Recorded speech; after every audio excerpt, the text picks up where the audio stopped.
You know better than anyone, Mr. Chairman, how severe this storm was and the type of destruction that was wrought throughout New York, New Jersey, Connecticut, and the surrounding region.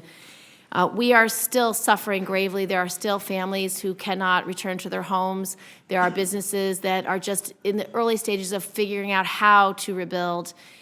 There were so many lives lost, so many families absolutely torn apart. And I can tell you, this is the job of the federal government. It is our job to protect people. It is our job to help communities rebuild when there are natural disasters that local governments just can't afford to be able to pay for on their own. Now, New York has been working very hard to come up with a plan about how to rebuild. But the transportation infrastructure has taken an unbelievable beating. In New York alone, 2,000 miles of roads were destroyed or damaged. 11 tunnels were flooded.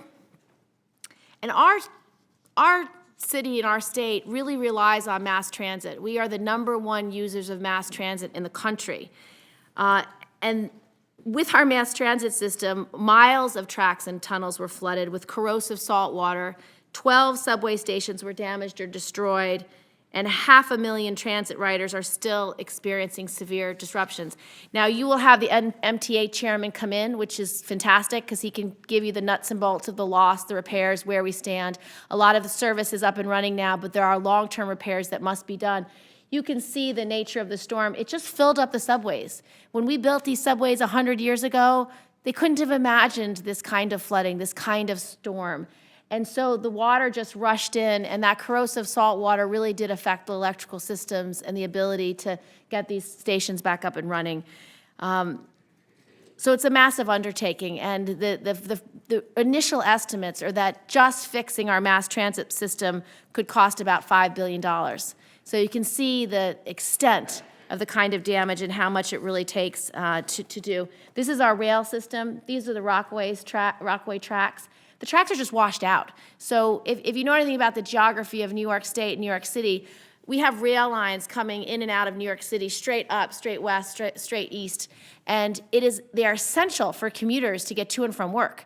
You know, New York City is a city of 8 million people, but you've got millions of people on Long Island that come into the city every day. They either come by road or they come by rail. So that's the kind of work that's going to need to be done just to get our city up and running again.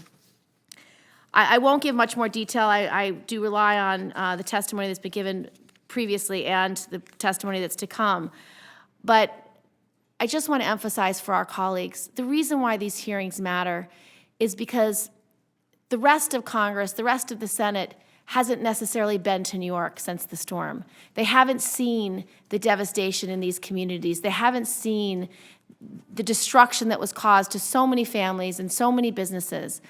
And you know, we've seen storms before. We've seen storms all across the country. We've seen wildfires. We've seen tornadoes. We saw what happened with Hurricane Katrina. And so we know what suffering looks like.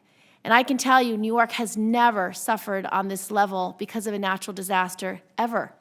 And so to have the ability and wherewithal to begin to rebuild will mean that we will rely on the federal government.